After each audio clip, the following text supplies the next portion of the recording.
प्रधान जी, आपके गांव में अभी एसओसी और डीसी आए थे। जी हाँ, किस समस्या के लिए आए थे, चौपाल लगाए थे।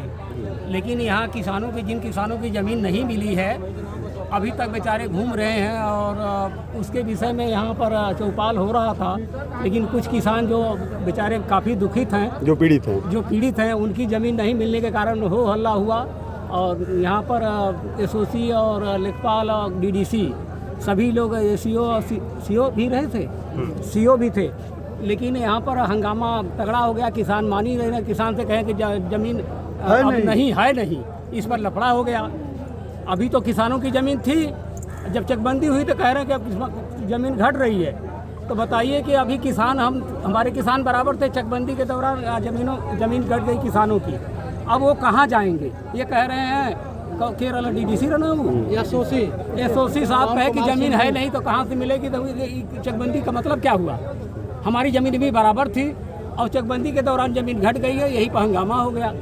और गांव सभा के लिए सब चीज़ें मिली आपको? कुछ नहीं मिला है। गांव सभा का खेलकूद का मैदान नहीं है, पंचायत भवन के लिए जगह नहीं है। आंगनबाड़ी हमारी 10 आंगनबाड़ियाँ पेड़ के नीचे पढ़ाती हैं। और गांव के पूरब साइड जो गांव का बहाव है, पानी का बहाव पूरब से नाला नहीं दिए हैं। आबादी एकदम नहीं है। बचत की ज़मीन बेच दिया गया मिली भक्ति से कानी को और लेखपाल द्वारा कि कुछ किसानों के अवैध तरीके से पैसे लेकर के दे दिया गया, और जिससे कि आगे ज़मीन किसान को लिए नहीं मिल पा रही है। इसके लिए हम लोग, कोई विभाग नहीं है, एसओसी से लेकर सीओ से लेकर डीएम साहब तक लेकर के और चकबंदी आयुक्त तक, उसके बाद मुख्यमंत्री पोर्टल पे हर जगह हमने डाला, लेकिन अभी उसका कोई निदान नहीं हुआ। इसलिए किसान बहुत यहाँ पीड़ित हैं और बहुत आक्रोशित हैं। आगे कुछ भी हो सकता है, और इसके बारे में मैं और क्या बताऊं। अगर किसानों की ज़मीन मिल जाए तो बवाल है ख़त्म। गांव सभा की ज़मीन मिल जाए तो कोई दिक्कत नहीं, चकबंदी हो उसमें कोई बुराई नहीं है। हम लोग चकबंदी का विरोध नहीं करते, लेकिन न्यायपूर्वक चकबंदी हो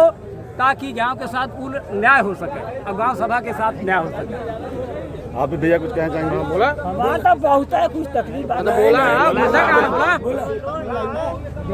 हमारा पोर्टल पर दरखास्त दिया गया, लड़का दिया था कि हमारे तरफ जमीन जो है चेक नहीं मिला है, दूसरे का चेक बैठा दिया गया है। उसकी रिपोर्ट लोग गलत लगा दिए, दूसरे की जो आख्या लगा दिए, प्रेम शंकर पांडे की है जमीन हमारी, दरखास्त हमारी, आख्या दूसरे की लगाई गई। एसीओ महोदय हमारा 7 चेक बनाए थे, सीओ ने 4 चेक किया, एसओसी के यहाँ 5 चेक कटा है। कहाँ का नियम है 5 चेक बनाया जाए? हमारे सड़क की जमीन जो है उसके मल्ला का चेक दिया गया है।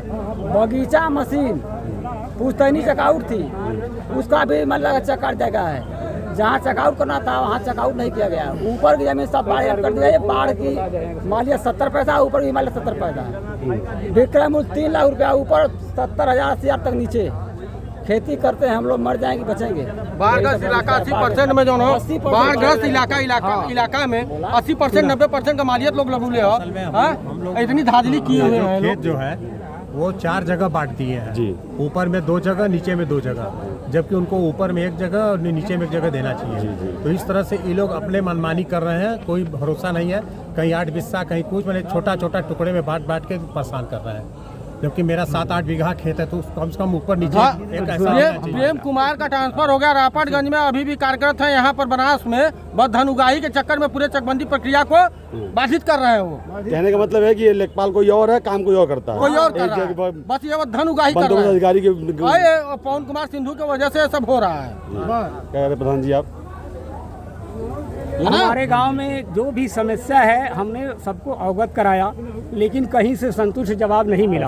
हमारे गांव का अट्ठी नाला नप गया, बंजर भूमि नप गई और नवीन परती नप गया, और जो एक पश्चिम साइड से नाला था वो भी नप गया। उसके बाद किसानों की जमीन घट गई। गांव सभा के 1 इंच नहीं जमीन दी गई, और गांव सभा का 25,000 आबादी वाला गाँव है।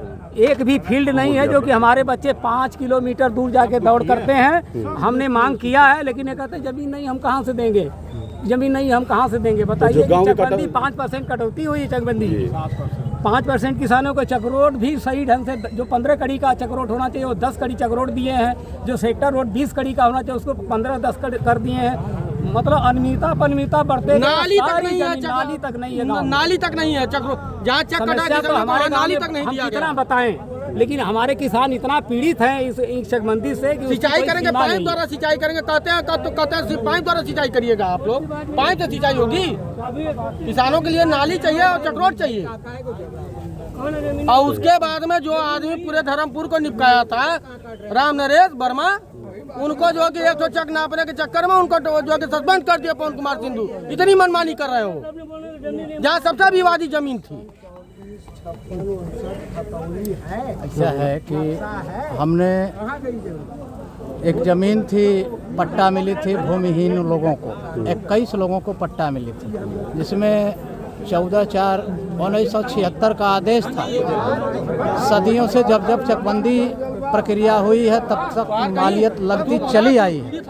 इस बार जब जब चकबंदी प्रक्रिया चालू हुई 2014, 15, 16 में, उस समय सभी पट्टेदारों को चकबंदी बाहर करके खतौनी बांट दी गई और कुछ लोगों को उसमें नक्शा में से वर्जित करके और कुछ लोगों को जो है दर्ज करके अब बोलते हैं कि नहीं बचेगी तो पट्टा नापा जाएगा, नहीं बचेगी तो किसी को नहीं दिया जाएगा।